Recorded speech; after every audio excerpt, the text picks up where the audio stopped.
Hello all of you guys and gals out there, this is GrandOwlGaming, finally here with the review for the Gorillaz album, Humanz.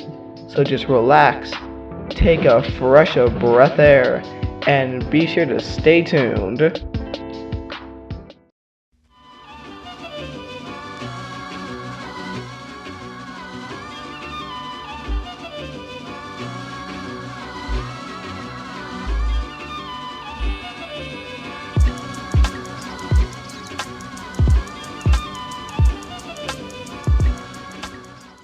Okay, so as I was saying before in the intro, this is going to be my review for the album Humanz.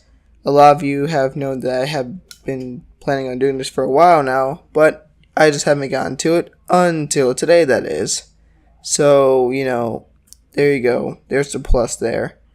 Now, the reason why is because I kind of wanted to see what everyone else thought of it, and also give it a few listens myself.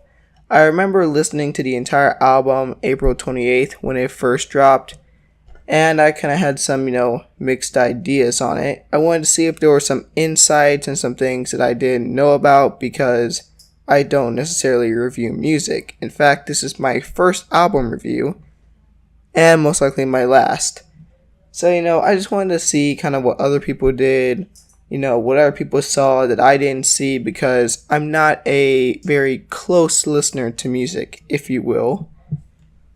Now, at first, the album itself was something that I didn't exactly enjoy, but that was until I came across the YouTuber Fawfulator, who gave me a new perspective of the album that I never really thought of before.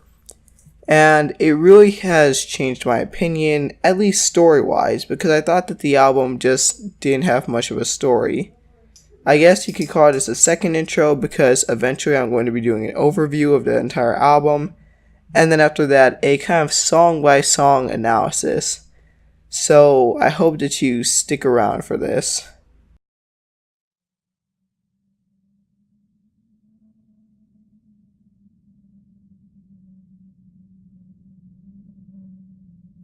So the main overview to the album basically works like this. Damon Albarn stated that the album was supposed to kind of be like a party at the end of the world situation. And the thing is that in some cases it certainly does feel like that, but this album tends to have something that is kind of lacking, and that in this case is a story. While every other single album in Gorillaz from Phase 1 to Phase 3 seemed to have had, some kind of story lying in the background. It wasn't necessarily in the music, but, kind of through things like music videos, etc., etc. And this one seems to be lacking a lot of that. Now, of course, it hasn't even been a month since the album has came out yet. So I'm still gonna, take this with a grain of salt. I'm still going to have, at least a little bit of optimism that there might be some new music videos or something that will push this story along further. Because I know a lot of people have been, just wanting to see what happens after the end of Plastic Beach, especially with the little mini book that was released, basically talking about all of the events with, all of the Gorillaz characters after the events of Plastic Beach. And it would kind of seem like that this new album, Humanz, would, bring something up. Maybe, give us a new antagonist. Kind of like how the Boogeyman was our antagonist for Plastic Beach and stuff like that. I honestly feel like that's also the main problem with The Fall. The Fall has some good music. In fact, I think that The Fall has music, better than what's on Humanz here. But I'll get into that later. But the main thing that I found lacking in The Fall was the fact that there was no story. It just kind of felt like, hey, I have an iPad. Let me show you what kind of music I can produce with it or something like that. It just didn't seem like that there was much of a story being told there, unlike the other albums where, there is a story. And it was either told through music videos. It was mostly told through music videos, in fact. So this one, it just feels like it's lacking compared to all the others.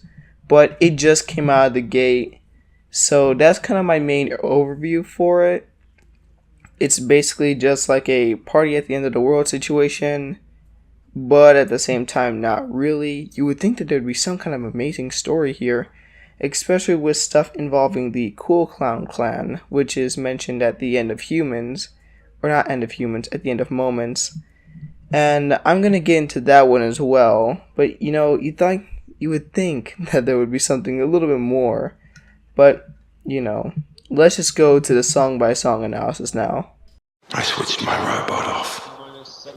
Okay, so of course to start us off is I Switched My Robot Off, the intro. Now, I will give Humanz this. They have possibly the best intro that any album that I've ever heard. I'm talking about any Gorillaz album, any album in general. This one has the best kind of intro I've ever heard. And that's honestly, I want to say, thanks to Google Play Music. Like, if you listen to it on YouTube, or you were to listen to it on something else, where it doesn't just flash from like one song to the next, it's gonna kill the effect. I really feel like that Humanz in this case is a very Google Play Music type of album, or just any kind of album where it'll, directly click from one song to the next without any kind of pause or break. Because with Google Play Music and this album, everything kind of strings together. And you notice that with I Switched My Robot Off, just going straight into Ascension. So, possibly one of the best ones out there. I always felt like that Ascension always had this weird, beginning. It just, jumps straight into the song. And now I see why, because of this great intro here. So, props to Humanz for doing such a great job on that one. The sky's falling, baby, drop that ass for it crash. The sky's falling, baby, drop that ass for Okay, so now we have finally finished listening to Ascension. And I gotta say that Ascension is probably one of my favorite songs in this album. I mean, accompanied by, a couple of others. I really feel like that Vince Staples did a great job on this one. It kind of felt like that, it felt like something that he would do. He very feels in place in this album.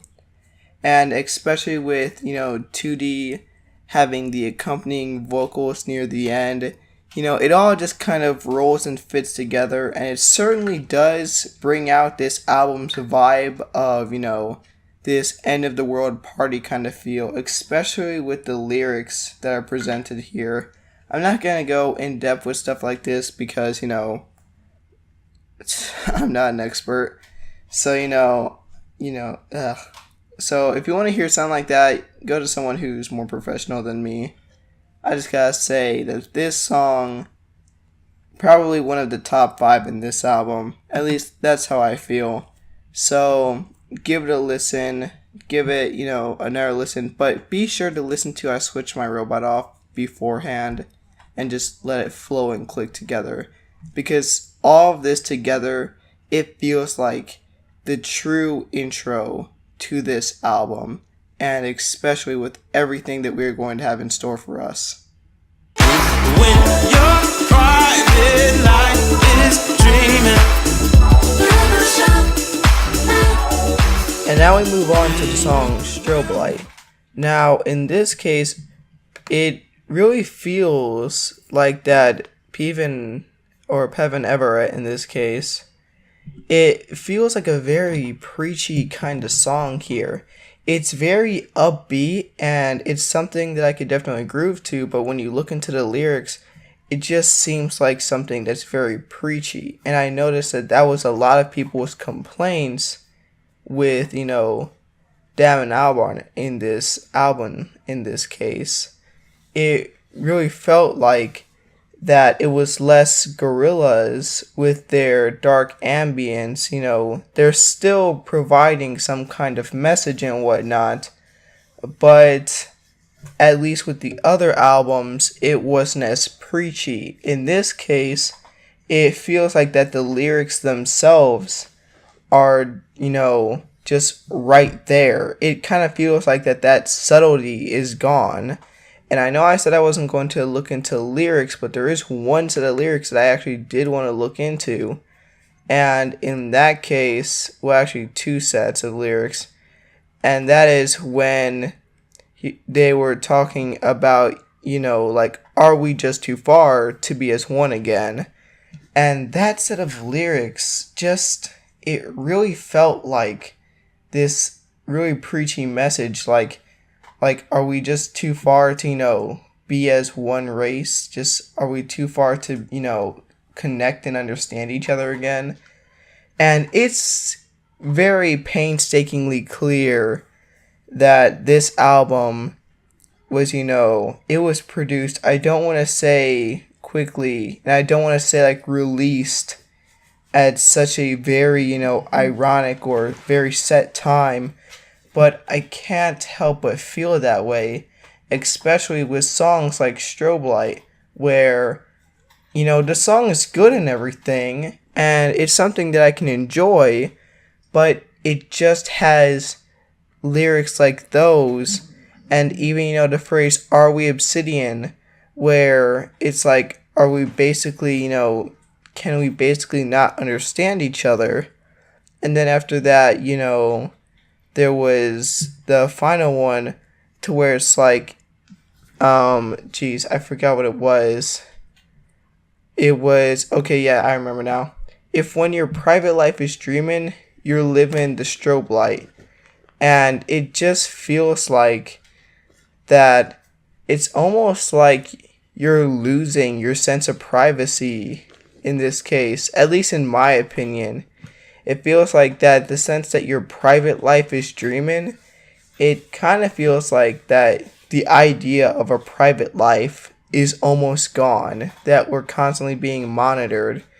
And then there is you're living the strobe light, which just kind of feels like that, someone that's kind of like reached, a state of fame in this case, whether that be something like YouTube fame or actual fame, it kind of feels like that your private life slowly begins to disintegrate as long as you're still under this, strobe light. And then there was verse 2 that was basically just like, slide the light off you, you may find some peace. Which I kind of see as like, as long as you are still in the strobe light, as long as you're still this, target for people, or this subject of conversation, you're not going to find any sense of peace.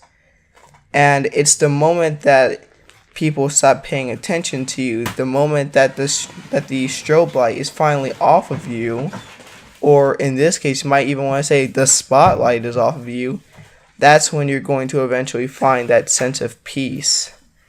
And I don't know, it just kind of seemed like that either they were trying to mix too many themes into this one song, or maybe I'm just looking into this a little too much, even though I said I wasn't going to, because, I don't really know much about reviewing albums or specific music.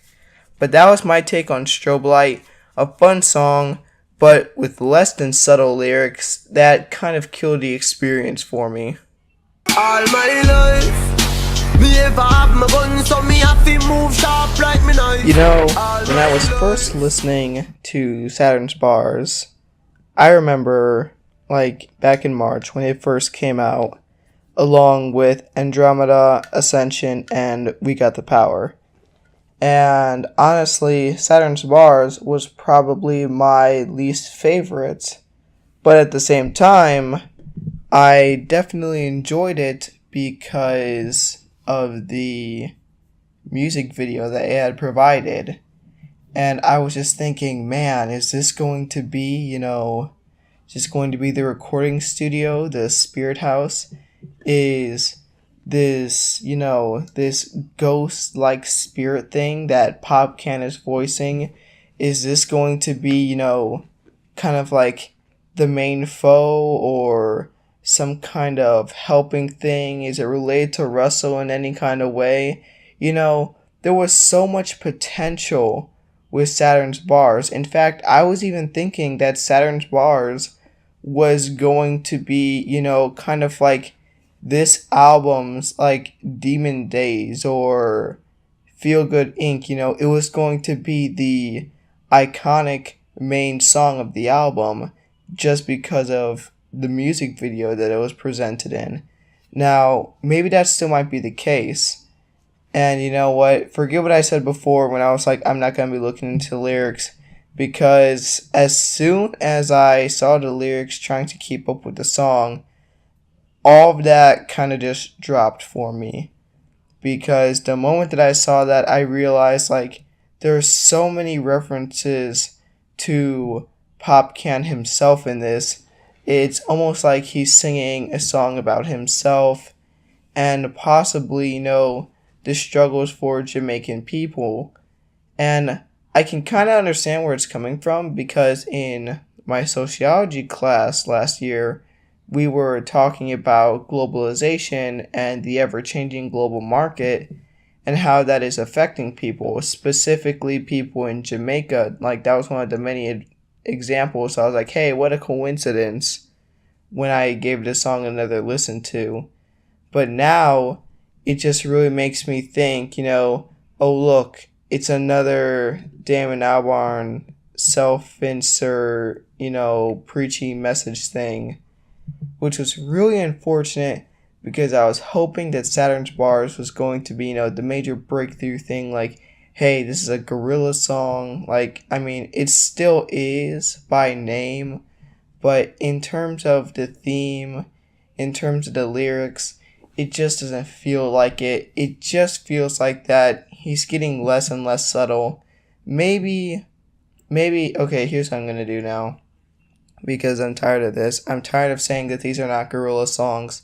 I'm just going to say from here on out that Gorillaz is just no longer subtle with their lyrics and whatnot. I mean, hell, I heard that Damon Albarn had to really edit some of the lyrics due to the direct references to President Trump and previous President Obama in this case. So I'm just going to say that Damon Albarn has lost his art of subtlety. Yes, the lyrics, there's some kind of poetry in there, but there's a way to mix poetry and subtlety. You just have to work on it. You just have to find it. And, just like a skill or a trade or something like that, just like how you can work on it, it can be lost just as well. And it seems in this case that Damon Albarn has just simply lost his trade of subtly having lyrics, or in this case, just having subtle lyrics in general. I mean, unless the spirit in that music video is the spirit of Popcan himself, and he's gonna help, Russell, get Deltron 3030 or Deltron 2020 back, I'm not gonna be interested. That was the only piece of story that we actually had in this entire album, and then bam, as soon as you look into the lyrics, it's gone.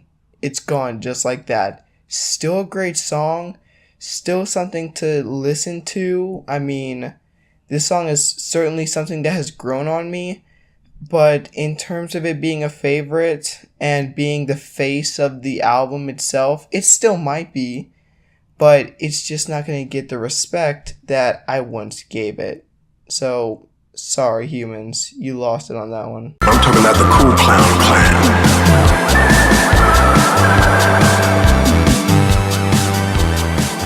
And now we move on to the song Moments with De La Soul. Now, having De La Soul in a Gorillaz album, I feel is a pretty good thing. De La Soul was the main rapper for Feel Good Inc., and he was also involved in the song Superfast Jellyfish in their album Plastic Beach.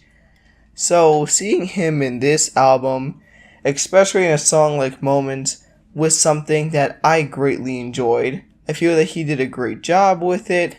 I feel like that the, instrumentals was just something. So, the lyrics in this case was finally something to where, you could be direct with it. You didn't have to have this art of subtlety. And that actually works pretty well, especially with Damon Albarn's position, as we just previously talked about. So, Moments, it's hot button topics to talk about. It's just something that you can be free with. And it's that level of freedom that you have with this song that just goes above and beyond. It's what makes this song go above and beyond.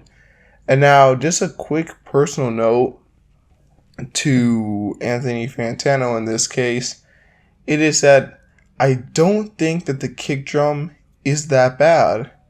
Honestly, for a lot of rap heavy, or in this case, like rap songs in general, the beat kind of has to let the song follow through. The beat is the thing that kind of carries the song.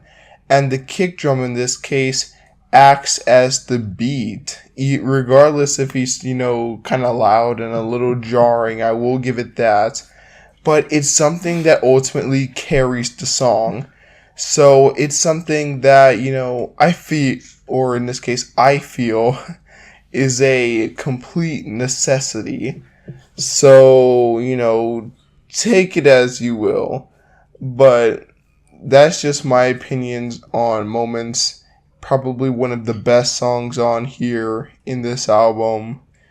But, we still have a bunch more to go. So, stay tuned. And now, let's repeat the nonconformist oath. Look, it's an ironic interlude showing that people are followers. Hey. Can it come to me when you say you love? Okay, so now we are on Submission, the 7th track of the album. And everything seems to, I feel like that everything kind of works together. Once again, with Intro, I Switch My Robot Off, and Ascension, this one combined with the Nonconformist Oath tends to flow together very well, in my opinion. Now, I feel that Gorillaz has done a very good job, with the melody for this song and the singing parts. But the part that I personally, and I know other YouTubers like Hoodoo Hoodlums Revenge and others, have been looking forward to, was Danny Brown's part. Now, even though Danny Brown had a short segment in this song, I still feel like that it was very much worth it. The moment I saw that Danny Brown was going to be on this album, I was just very excited for him. I remember the first time listening to Danny Brown, which was with Clams Casino's Adult Swim singles program, when he did Is It Really Worth It? And I decided to give all the songs a try, and by far, Is It Really Worth It was the best Adult Swim single that I had heard, at least, in that year. So, after that, and listening to a couple of other Danny Brown's works, I, had this feeling like, oh man, what are they going to do? Like, what could they do with someone like Danny Brown? Because it always seems like that he's bringing something different to the table every now and then. Even though his voice kind of like, it's this iconic thing. So when it's like, when you hear it, it's like, oh, it's Danny Brown. It's him. So when it came to this, it was like, it was almost the exact same thing. But combining it with Gorillaz and the instrumentals and everything that was brought to the table with Damon Albarn, I feel like that Submission was a very good, it was a very good song in this case. Now, regardless of some of the lyrics in this case, there was only one real lyric that got me in this case, and it was just another case of, Damon's self-insertion, stuff like that. And it was, of course, when there was that little political theme of, like, it all comes down to the mighty dollar. But then again, that was only one line, so I can't nitpick it that much. I gotta say, Submission and things like Moments was probably some of my favorite pieces in this entire album. And I know that there's going to be some other great ones along the way, but we're going to have to wade through, the stuff that's about to come up next. So just stay tuned.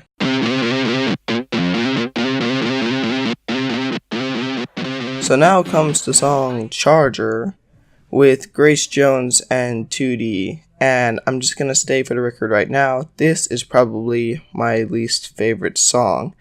I don't know why, but part of it just feels to be very, very laggy in a case. It feels like that whenever the instrumentals come in, Grace Jones or 2D, whoever is doing the singing, it kind of seems like that they're, a little behind pace, in my opinion. Now, near the end, it seems like that the pace is kind of, mixing together, but I can't ignore what happens in the very beginning, especially with the sense of, that they always use the echo effect throughout the song. It just kind of feels like that there's this continuous echo. Now, that's not to say that echoes in songs are bad, but having an echo constantly, coming in and out, especially with the song that, just feels like a very, rock song kind of thing. Just, having, the electric guitar come in at the very beginning and, have it be very hard-hitting. And then all of a sudden, there's these echoes that are there. And, it sets off this very ghastly, effect. But at the same time, it just doesn't fit, in my opinion. It doesn't, go well. I understand what they're trying to go with here. It's supposed to sound very robotic, hence the reason why, Grace Jones, repeats the phrase no antennas near the end, and also why the song is called Charger and everything. It just feels like that, it's supposed to be something very robotic, especially with the theme, or in this case, the intro, I switched my robot off. It feels as though it's supposed to be something that is just very, it feels like it's supposed to be, just very robotic in this case, especially with the album title, Humanz and everything. There's, of course, going to be this little conflicting theme of humanity, humanity's own faults, and, of course, very robotic themes, like I switched my robot off and Charger in this case. And I'm pretty sure that there are a couple of other songs that do this as well. So, with Charger being one of the very first songs that do this and everything, of course it's supposed to set this very ominous electronic effect, but it just feels like that the mixing wasn't thought of. And if it was thought of, and this was on purpose, then it's just not my cup of tea. It's not my tempo. So that's the reason why I'm not a very big fan of Charger in this case. Now, other people might be a fan of Charger, and that's just fine. But for me, I just couldn't roll with it. I don't think that I will ever be able to, enjoy Charger, unless, I don't know. I don't know what kind of situation would be where I could enjoy Charger. But that's just my opinion. That's just how I personally feel about it, So let's move on to the next track. Elevator going up. There's a lot more to this interlude, I swear there is, but in order to understand this interlude all the way, we have to get through Andromeda.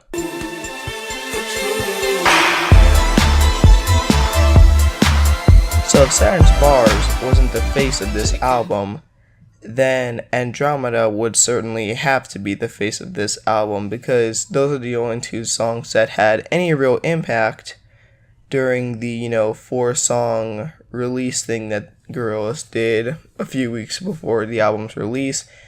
And it was mainly Saturn's Bars, the Spirit House music video, and, Andromeda that definitely dominated. But in the end, it was Andromeda that won by a landslide, just without any shadow of a doubt whatsoever. So that's what made this, that's what gave people, all these, great expectations for the album and everything. But, I kind of tried to keep my expectations at a minimum, and I failed. I still had high expectations, especially after listening to Andromeda. It was such a very, poppy and catchy piece and everything. And that's kind of what I was thinking the rest of the album was going to be like. But as you can tell, it's very different in this case. So that's just how that is. Now, when listening to Andromeda, you can definitely tell, like, it's a very pop song kind of thing. It's something to really pick you up, to get you up. And that's kind of how I thought of it to be. But if you were to, listen to Damon Albarn's interview with Song Exploder on Andromeda, you would notice that it's also something that is very different from what I thought of it to be. Now, I'm not going to, say anything about, Song Exploder's interview. I think it would be better if you guys were to actually go out and listen to Damon Albarn's interview about Andromeda with Song Exploder in this case. So, I'm just going to let you guys do that. But, I'm actually going to take back my word here and just say a little bit about it. Because in order to do that, it'll help me explain why Elevator Going Up is so relevant and how it actually leads to this song. So Andromeda in this case was written for Damon Albarn's, his lover's wife in this case, or not lover's wife, his lover's mother in this case. So it's like his individual mother, her mother ended up, in the hospital and everything. And this was around the time when Damon was writing Andromeda and everything. And basically, along that time, he ended up remembering other people who, passed on, who also worked with Gorillaz in the past, such as Bobby Womack and everything. And that's kind of how Andromeda kind of took form. It was kind of like a ballad for all of the people that Damon had lost along the way. And that's as much as that's as far as I'm going to go in terms of, talking about the Song Exploder interview. Because that's the main piece, and everything else you can listen to. But that's why Elevator Going Up sounds, the way it does. And that's why I feel it's so relevant. Because it's almost like, the people that Damon had met and ended up passing on, it's kind of like they're going up in an elevator. They're going up into a higher place. Which is why I feel that Elevator Going Up has this secret meaning that makes it so much better than, than people, like to make it out to be. And it also makes Andromeda far more powerful. Now, Dram's involvement in this song, he's the background vocals, which I actually find to be kind of like a breath of relief, because you notice that the rest of the album, it's more along the lines of like, hey, let's have these guest artists take over, and then have 2D kind of like take the backseat and everything. Now, I know that's kind of like what happened in Plastic Beach, but hey, at least, 2D and the guest singer, they kind of sang side by side in those songs. It wasn't always him taking, the backseat like he was in this album. But in this case, Dram took the backseat, which I don't have much of a problem with. Actually, Dram and 2D kind of sound, very similar in this case, so I didn't even really notice that anyone was taking, any backseat or that Dram was even involved. I know I saw it in the title, but I was like, where is Dram? And then you end up finding out, and then you also understand that he actually had a large contribution to this song, but that's according to the Song Exploder interview. Once again, just give it a listen and everything. And I just gotta say that while this is not my favorite song in the album, it certainly did have a powerful impact. And after the interview, and after everything that's happened, I gotta say, Andromeda, while not my favorite, was certainly the most impactful and most powerful song in the Humanz album, hands down.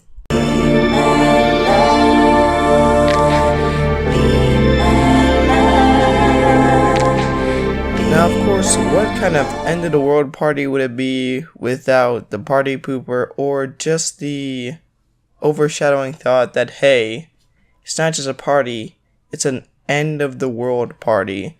In this case, we get 2D's very melancholy solo, in this case, for Busted in Blue, where 2D in this case dominates the vocals and sings about how it seems like that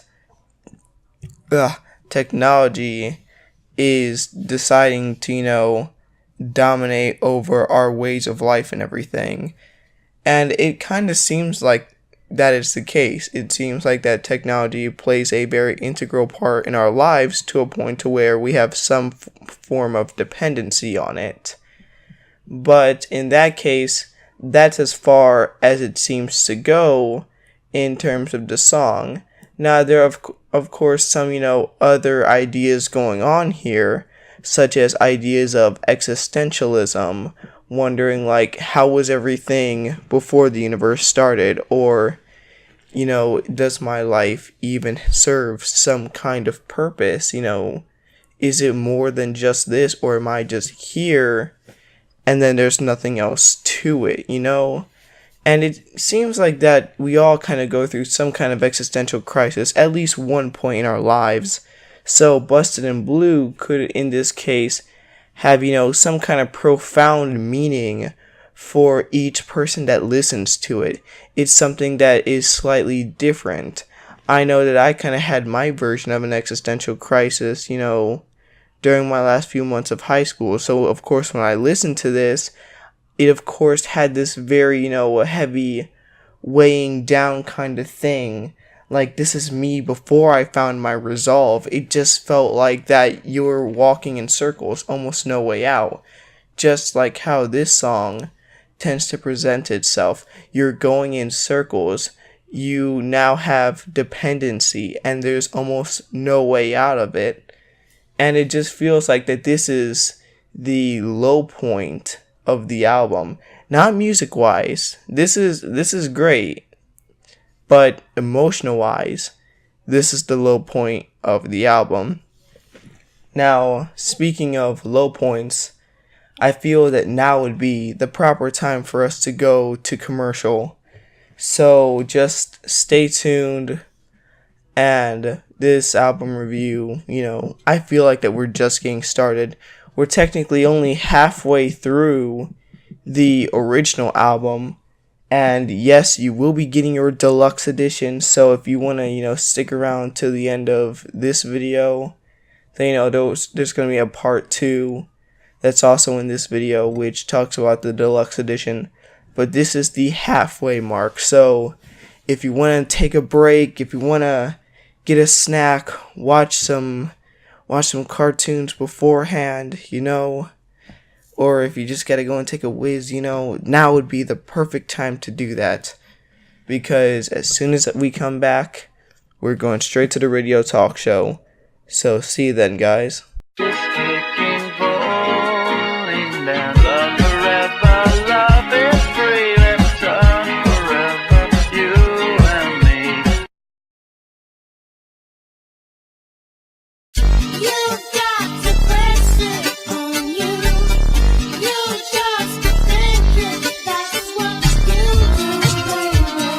Talk to me.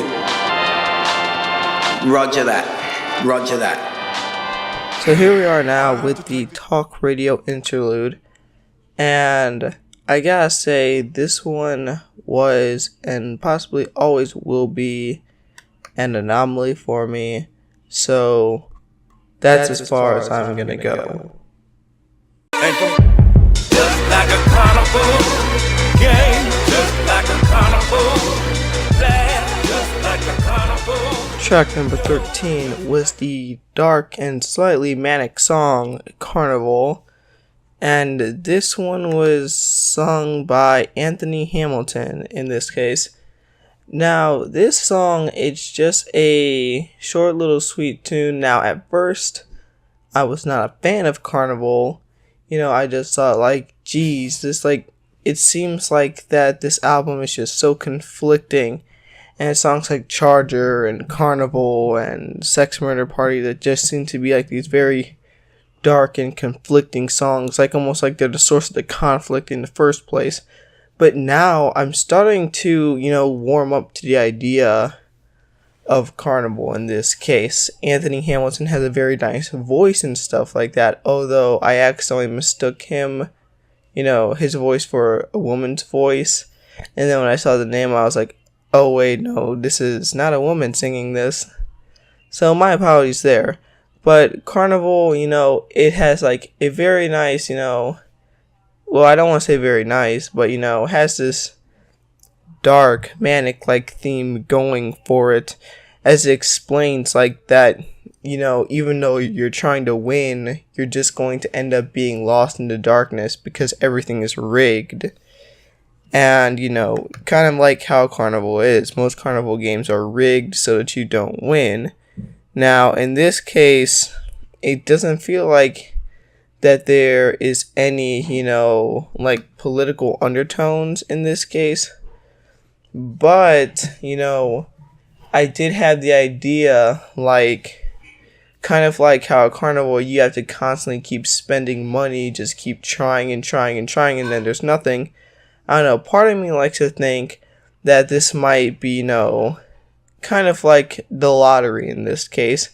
It might be about lotteries or just like some kind of like casino like thing, or just any kind of institution where you would go to drop, a whole bunch of money into, maybe even like an investment or something like that. Just anywhere where you spend a whole bunch of money and there's this huge gamble, and then all of a sudden, it's just, you don't get anything.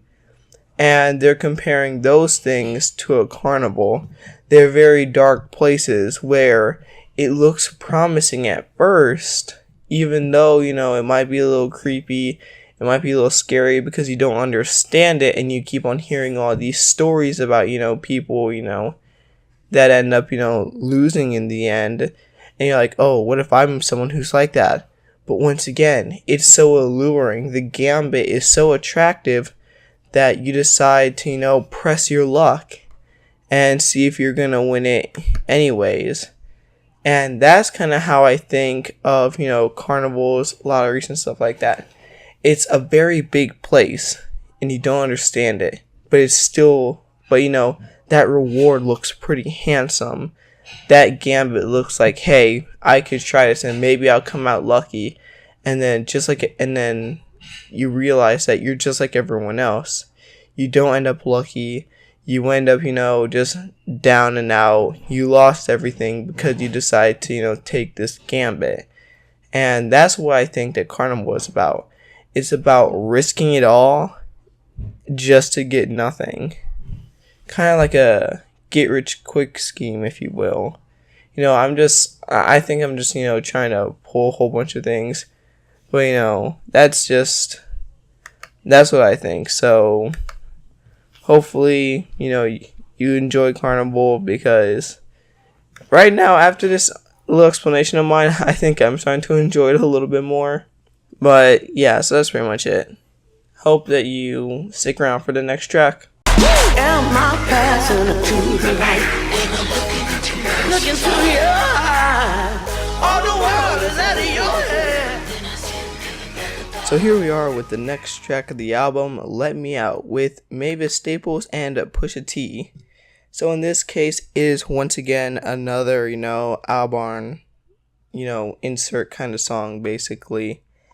But in this case, he really did try hard to censor the lyrics. But once again, it kind of just, everything kind of just seemed like it was very obvious, especially when you actually look and read at the lyrics themselves and everything. And then you find out what it is that he actually censored, right off the gate, that it's supposed to be a song about minorities and how it's kind of gonna be, it's basically gonna be a bad time for minorities, since once again, as I quote in the lyrics, Obama is gone, who is left to save us? So together we mourn, I'm praying for my neighbors. They say the devil's at work and Trump is calling favors. Right there, it just, right off the bat, just the first verse, half of the first verse, in fact, and it's just, bam, just firing shots. Clearly, it's just supposed to be, just the song about the minorities, the song about, are we going to survive the next day with all of the oppression that is coming down on us? Now, I'm not trying to say that it's a bad thing. I am not saying that at all. What I am saying, though, is that having music like that in a Gorillaz album, it's not that common, or I should say it's not that uncommon for the Gorillaz to, have some hot button topics here and there, really push into the political spectrum every now and then, talk about oppression, talk about, environmentalist ideas. I mean, that's basically what the Plastic Beach album was about. But even then, just like I've been saying throughout this entire review, just like I've been saying in part 1 of the review and everything, it's basically that he has this, he fails at subtlety. He has failed at the art of subtlety. But once again, it doesn't take away from the song, at least not in my opinion. At first, I did not like this song. When it first came onto YouTube about a week before the album's release, I couldn't click with it. I didn't like it and everything. But eventually, it did grow on me. Eventually, Mavis Staples, with her in the bridge, and, Pusha T's lyrics and everything, all of that began to grow on me. And I gotta say, it really is a great song about desperation and, trying to push yourselves out, trying to get into, this better state. You don't want to be in the constant downward spiral. And I can appreciate what Gorillaz is trying to do here. So, this song's a thumbs up. Just be more subtle, Gorillaz. Please. Be more subtle. Something was gonna happen tonight. It's just an interlude to prepare us for what is to happen in the next song. Sex murder. Sex party. Sex murder party. So here we are with track 16, Sex Murder Party. And I feel like I want to kill myself. But don't worry, guys, it's home stuff. It's not about the song. So, it's not going to take away from it or anything. But yeah, so basically what Sex Murder Party is about is that, well, honestly, it doesn't seem like that the song has any kind of purpose, which is kind of the reason why I actually like the song. I don't feel that every single song needs to have some kind of profound meaning to it.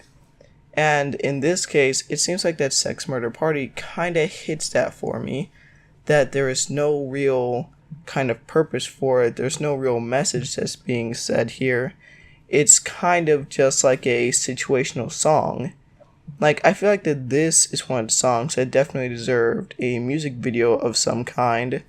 Because it, didn't have any themes. It didn't have any messages. No hot button topics that humans tend to, spit out a lot.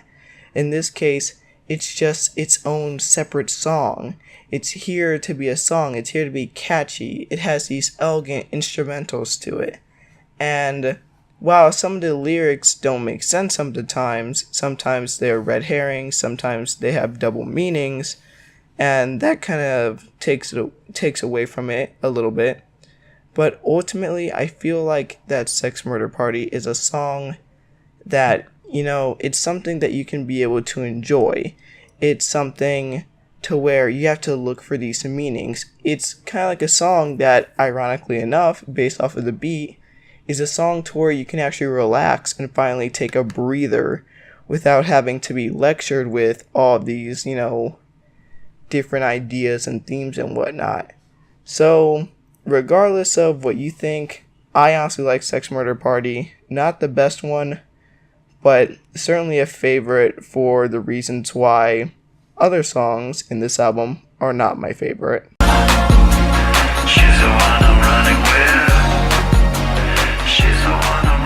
Track 17 of the Gorillaz album Humanz, She's My Collar, featuring 2D and guest singer Kali Uchis. I think that's what her last name is. Now, this is a pretty weird song. Now, based off of the name and the very tone and style of it, it kind of feels like almost like a theme of unhealthy relationships. Not one that has mutual ground, but instead is about kind of like a dominant and submissive like relationship. But at the same time, when you look at both characters and their lyrics, it almost seems like that they're the submissive one, and then the other one that they are singing about kind of seems to be like the dominant in the relationship.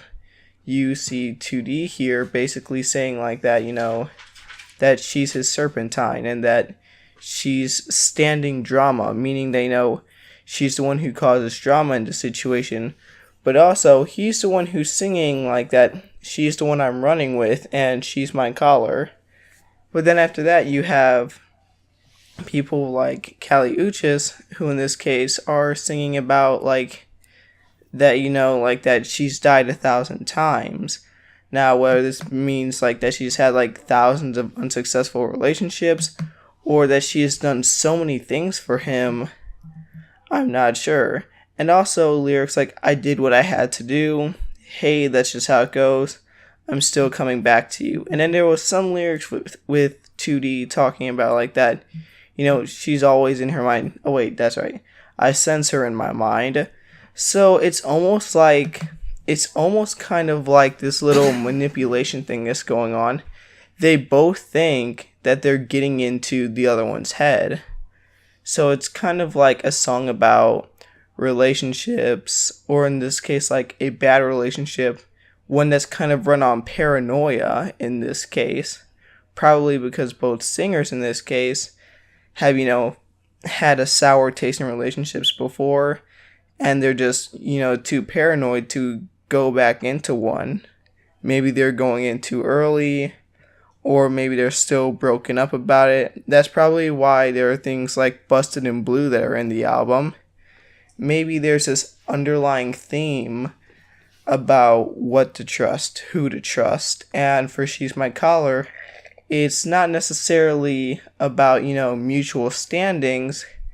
It's more about paranoia, as if you can't really trust anyone. So, in this case, I want to say that She's My Collar was a little bit of a weird one. I wasn't all that great with the instrumentals, but regardless, it's a theme that, I don't want to say is very common, but it's certainly an interesting topic, especially since the song before that was Sex Murder Party. So, that's saying something right there. So, on to the next track. And out of the elephant's trunk, confetti. I just don't know what to say about this track. Honestly, I think that the album would have been much better without it. Maybe they just went an even number 20 or something. How will we know when the morning comes? We are still Okay, so if it wasn't Saturn's Bars that was the face of the album, and if it wasn't, Andromeda that was the face of the album, then Hallelujah Money would certainly have to be the face of the album Humanz. It was the very first song that was released, I want to say actually back in February, and of course either February or January, I forgot when. It was basically the day of Trump's inauguration and everything, so woo woo, big event in America, so might as well release this new Gorillaz song about Donald Trump, So, of course, that's basically, it's basically what the song is about. It's just about, Trump becoming the president and how, there's this very gospel-like vibe, like, you should trust me and everything, and that everything is going to turn out well, but also that we should, praise very earthly things like money and desire for power, stuff like that, blah, blah, blah. I mean, it's basically a horse has been beaten to death, so I'm not going to talk about the lyrics, I'm not going to talk about that stuff. What I am going to talk about, though, is this, that you notice that in the song, there are these little dinging sounds, this almost industrial vibe, which once again tends to work with the theme Humans, because it is this very humans versus, almost like versus machines like thing going on, to where it's an age where you cannot trust anyone, an age where it just feels like that there's, paranoia running the streets. You can't trust anyone. You don't know if you're gonna survive till tomorrow. It's almost as if the apocalypse already happened or something like that, But that's just kind of what I feel. I also feel like that Benjamin Clementine did a very good job on this song. I didn't know who Benjamin Clementine was before Hallelujah Money, and I gotta say that I'm glad they put him in here because he is a great singer, and I encourage you to actually go out there and listen to Benjamin Clementine's other works, because it's some quality stuff. I just gotta say that right now. So yeah, I'm just cutting this one short because it's been a topic that's been beaten to death already, and there's no need to bring back a dead horse just to beat it again. We got the power to be loving each other no matter what happens. We got the power to do that. And here we are with the grand finale for Humans in this case. Well, the regular edition. We Got the Power, track number 20, and we're just going to dig right into this right now. So right off the bat, I thought that We Got the Power was probably one of the cheesiest songs to, ever come from the Gorillaz. Actually, I think it's the cheesiest song that has ever come out in 2017. Will be the cheesiest song to ever come out in 2017 because they waste no time. They waste no time with the pump, with the beat. They waste no time with the message. It's not subtle. It's nothing. They go right into it. Just we got the power to be loving each other, and no matter what happens, they just go right into it. There's no subtlety. There's no nothing. It's like a fist, right? And it's just like heading right at you, and it's punching you right in the face. You only have a few seconds to actually process what's going on before bam, it hits you. That's how We Got the Power felt. You only get so long to process it. It's one of the shortest songs in the entire album, if you don't count the interludes. So, it's very short, very fast paced. They get it done. It's here, it's gone, just like that. And honestly, regardless of how cheesy it is, I feel like it is kind of something that we need because of the day and age that we're in. Especially with the rest of this album that was all doom and gloom. Everyone kind of having their own interpretation on how the end of the world was going to be like. From deceptive songs like She's My Collar and Sex Murder Party to very trustful songs like False Trust, like Hallelujah Money, and manic songs like Carnival, and even if you want to think of it, Saturn's Bars and Moments were like that as well, to downright depressing songs like Busted in Blue. So it just, this was a song that I feel was very much needed. It was a change of pace, and for regular listeners, this would be considered the end of the album. A very hopeful theme. But as you know, I bought the deluxe edition for $2 more. So, I'm going to consider this the end of the video, but if you stick around, you will get to hear my thoughts on the deluxe edition. So, just stick around if you want to hear it. But if not, then this is the end of the video for you.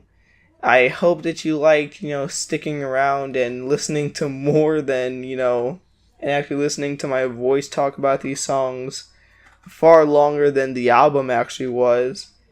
But, if you enjoyed what you heard, be sure to, like this video, subscribe, blah, blah, blah, writing.com, Tumblr, Patreon, Facebook, Twitter.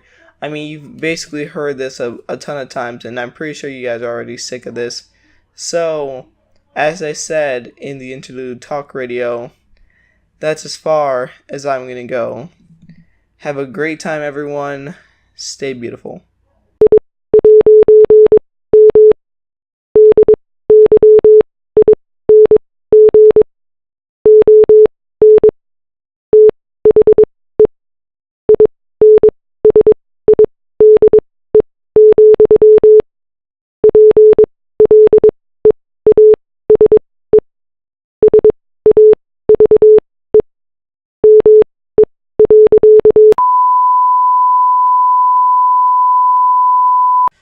Alright guys, so if you decided to stick around for part 2 of the video, then here you are.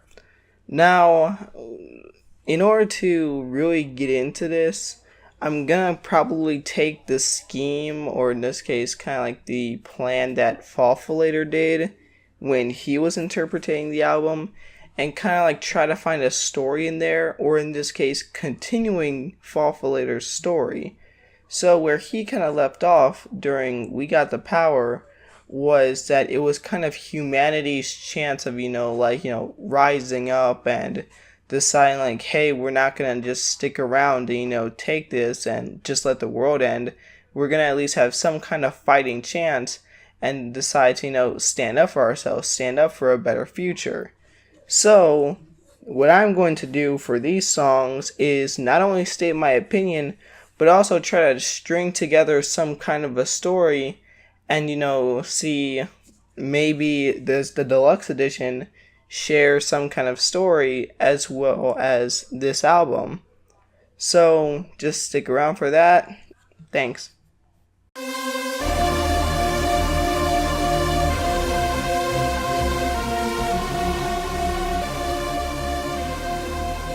So to start us off with the deluxe edition is the song New World, or in this case, the interlude New World.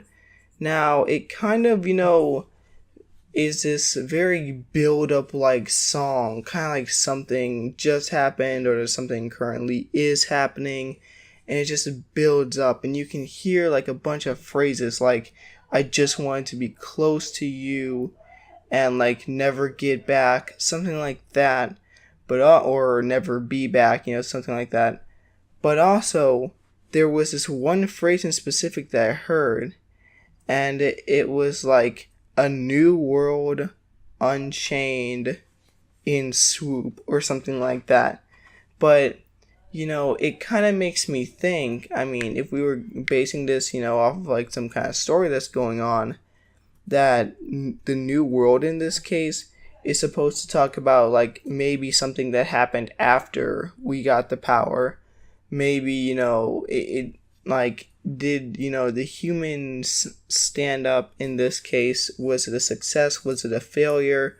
Whatever it was, this was a major event, and it eventually led to the new world.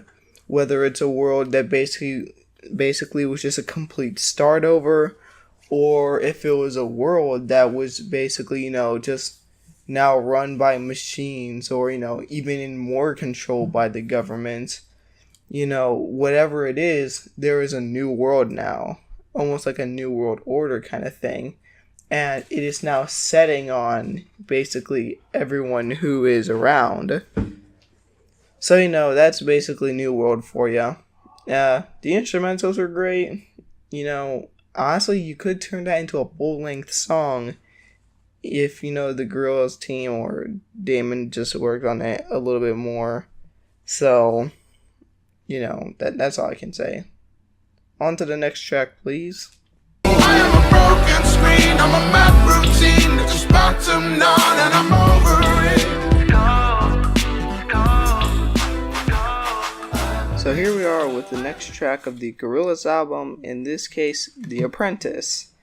So the first thing that I want to say about The Apprentice is that I have never seen so many, people on a song before. I mean, you got Rag and Bone Man, Zebra Cats, Ray BLK, or Ray Black in this case, and then you have 2D, so that's 4 artists. I mean, that's a max, that's my max right there.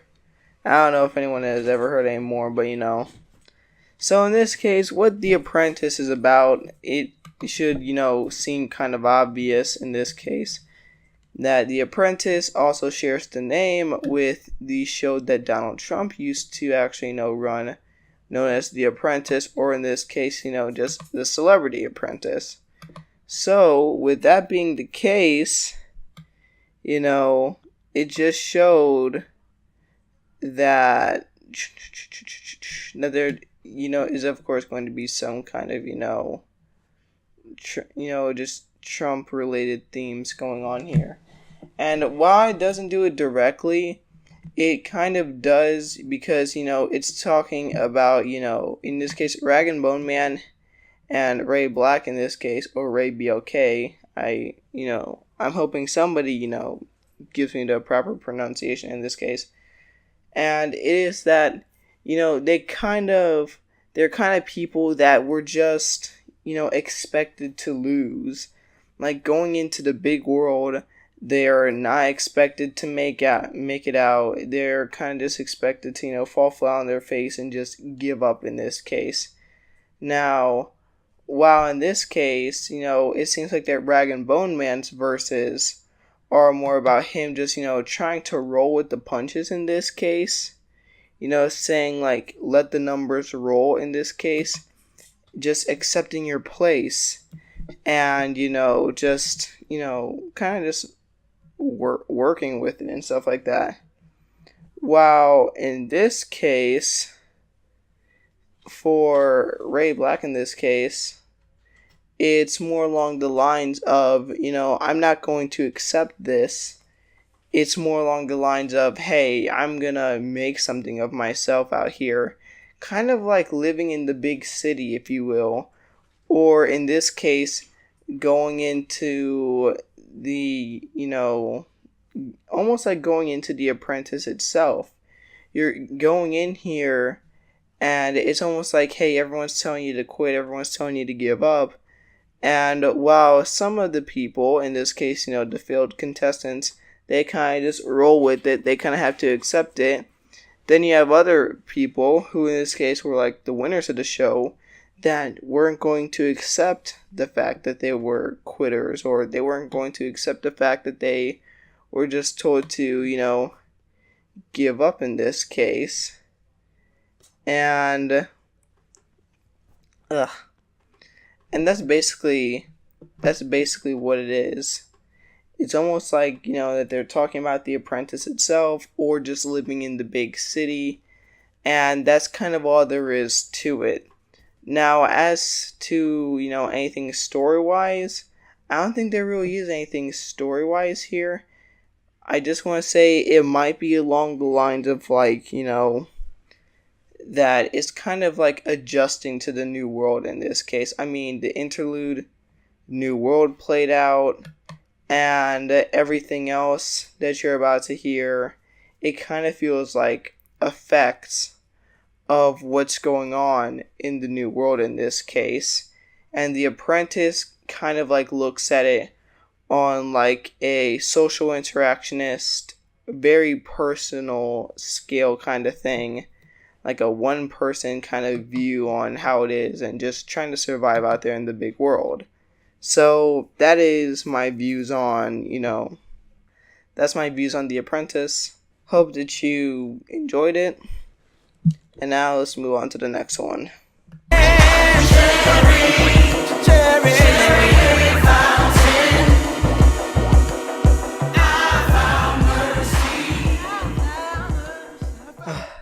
Well, here we are with the brand new, or in this case, the next Gorillaz track, which was Halfway to the Halfway House with Pevin Everett. And this was probably my least favorite song in the deluxe edition, and possibly the entire album, instrumental-wise. In the beginning, it sounds like instrumentals that were, coming from the Plastic Beach, which was something that I liked. But after that, it becomes this huge, just disgusting instrumental mess. Like, to some people it might sound appealing, but to me, the instrumentals just sound repulsive. After that, the lyrics just don't make any sense, talking about halfway to the halfway house, or in this case, going to the broadcast and wanting something known as a cherryade fountain. And to that, it just makes no sense, especially with them saying, I found mercy and stuff like that. Now, of course, I did some research on it before listening to Halfway to the Halfway House, for like the 5th time, because that's the total number of times I've been listening to each song, around 5. And even then, talking about, the ideas of, like, religious peer pressure and group suicide, or in this case, as we say in the States, drinking the Kool-Aid, it still doesn't make any sense with the beats and the vibes that were coming on here. It almost sounds nothing sacrificial. It, just the idea of finding mercy, like, it has almost no context at all. I mean, for the entire album, Damon Albarn wants to talk about these themes of, humanity, and, how we have to go against, these things that are dehumanizing us before they eventually take over, or, that this is the end, and everyone has their own ideas at the end. And then all of a sudden you have this song about peer pressure, group suicide, and even things, that go along, like, basically, even though it's an idea of the end of the world, so of course, someone is going to commit suicide, might commit, a group suicide, but the idea of peer pressure, it almost makes no sense in this album. If you're going to have a theme, and you're going to have a theme like this, talking about all the different things, and how, this world is going to be consumed with hate, and eventually we have to fight back, or do something about it, or just stick along for the ride, why would you include a song about peer pressure? It is the most out of place, most instrumentally disgusting, and lyrics no sense album, or not even just the album, just the song that I've ever heard. Just in general. And I've listened to, so many songs to where the lyrics just don't make sense, but, it's to sound cool and stuff like that. But in this case, for Gorillaz, most of their songs and their lyrics have some kind of meaning, have some kind of context. And when you look into the context for this, it almost makes no sense. It almost makes me wish like I didn't even go and, to these different sources to figure out, like, what are the meaning for these lyrics. It almost makes me wish like I was blissfully ignorant and just hated the song for the instrumentals. But now, I like this song even less. Now, going into Fall-Fillator mode and trying to figure out what's going on, once again, maybe it's the idea that this new world has been established and is kind of looking like the oppressors are winning, so they decide to cop out with the idea of group suicide. That's really the only way I can actually think of this, because other than that, this makes no sense. It's so out of place. Now I see why it's in the deluxe edition, but honestly, this was not worth $2 extra. This was not. Out of body from morning to night, dance low pat and I'm feeling alright. Out of body from morning to night, dance low pat and I'm feeling alright. Out of body from morning to night, dance low. So the next one was Out of Body with, in this case, Kilo Kish, Zebra Cats, and Imani Vosha, and 2D. So, kind of the same amount as The Apprentice had. So in this case, this song, I could honestly see this being, one of the big party songs of early 2017. I want to say maybe, sometime after July or something. It might expire because something new will certainly take over. Maybe all the summer classics or summer hits, those are just going to flood in and just wipe this song out. And considering that's in the deluxe edition, it might be one of those underground party songs. At least in my opinion, that's what it's going to be. But in this case, Out of Body seems to be about, just like following the beat of the music without you actually knowing that, that you're actually doing it. Like how there's like those subconscious levels of dancing where you kind of just let your body go, and then you kind of just like let the groove take over and everything. That's kind of how it was for Kilo Kish's part. Then after that, you notice that it kind of feels like that once Imani Voncha takes over, it's almost like you're self-aware that you're doing these dances and stuff, but you still don't care. You feel good. In this case, you feel alive. I noticed that like at a lot of the dances that I went to back when I was in high school, that was definitely the effect. So Out of Body seems to be, very aware of what's going on with these quote-unquote out-of-body experiences. So I will give them, credit for that.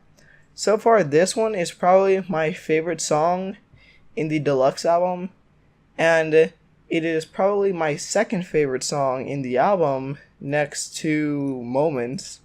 So, also, I noticed that when you look up Imani Voncha's name, this is probably like her debut to actual album work, because you can't find anything else other than her YouTube videos and her involvement with this song.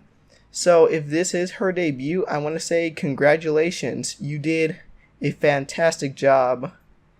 I'm really proud, and I hope to hear more from you in the future. I mean, I heard some of the YouTube videos, and she's very good. I hope that with this, moment that she had with Gorillaz, that it'll really, kick her up, and more people will begin to recognize and probably take her in. So, great job on that one. A personal favorite of mine.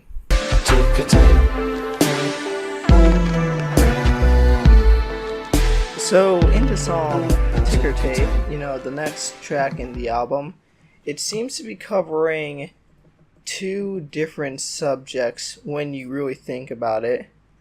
First of all is, of course, the concept of separation and segregation, talking about black and white flying balloons, floating off, is it too colorful, or is it separation? Those are kind of, like, that's a basic idea of what the lyrics are, or in this case, that's exactly what the lyrics are. So it just seems to be talking about, like, it seems like that in the beginning, it's just talking about things such as, is this just segregation? Is this, what the song is about? Then all of a sudden, when Kali Uchis comes in after the whole, ticker tape thing, it then goes to talk about, things such as, climate change. With the lyrics, a sudden draft and quick chill, a single snowflake falls, and that is it.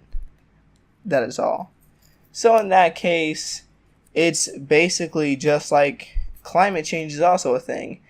Ticker Tape in this case feels like that it's trying to be a song about tackling the world's problems with this otherwise very smooth and, funky beat. Or in this case, this very smooth and relaxing beat. So, in my opinion, it's a great song instrumental-wise, but when talking about the lyrics, it just seems to be juggling two different topics that you can't really do with either a Gorillaz song or just a song in general.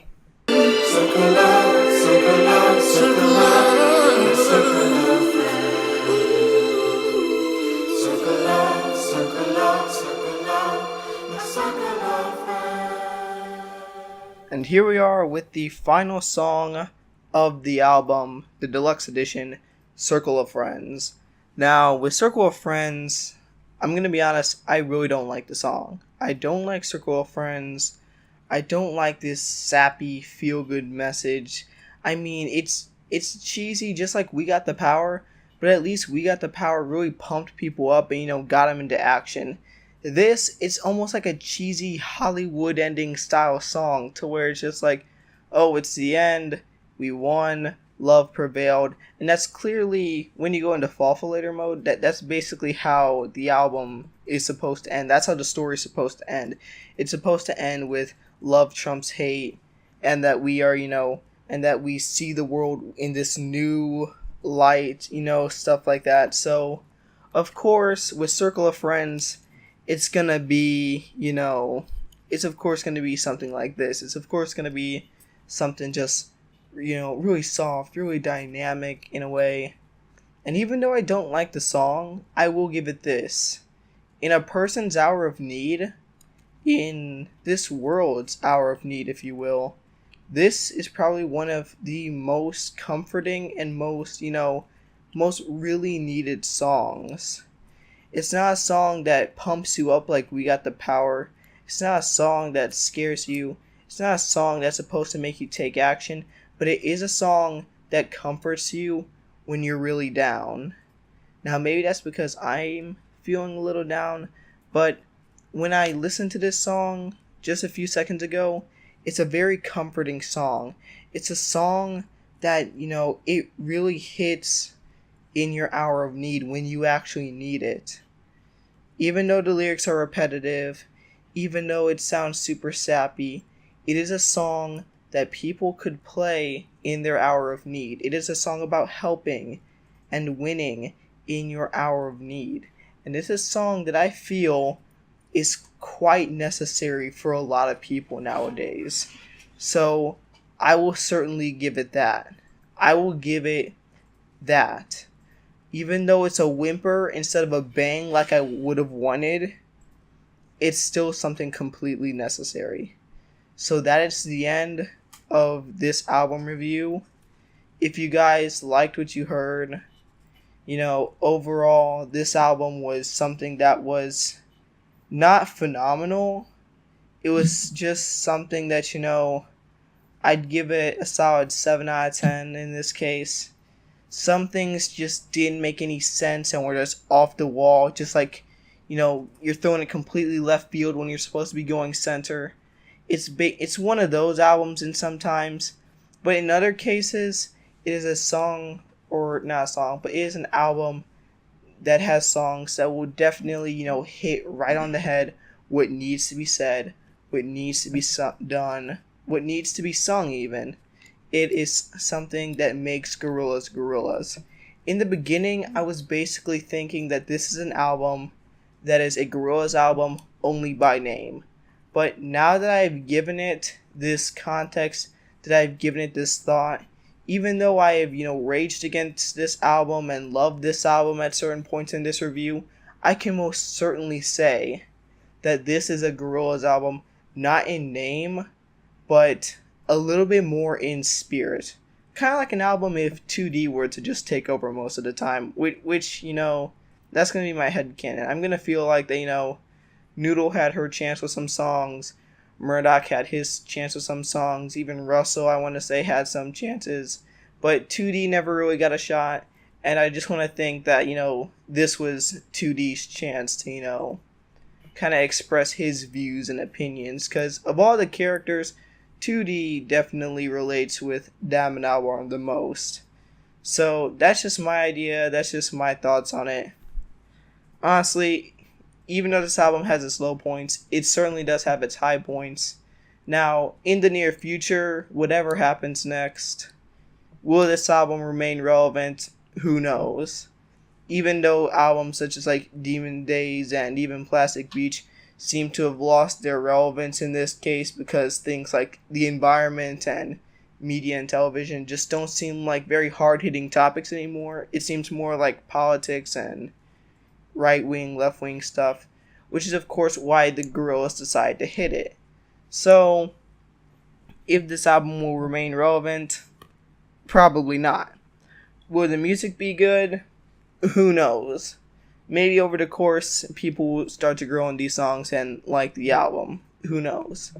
But that's just been my thoughts on it. I really hope that you guys enjoyed my review of the deluxe edition and the regular edition at that. So, once again, if you guys liked what you heard, be sure to, like and subscribe, like the Facebook, follow the Twitter, Tumblr, Twitch, hell, writing.com. All of those links, donate to the Patreon, blah, blah, blah. All those links are in the description. So, if you want that, go for it. This is me finishing. Now I'm going to go work on some other videos.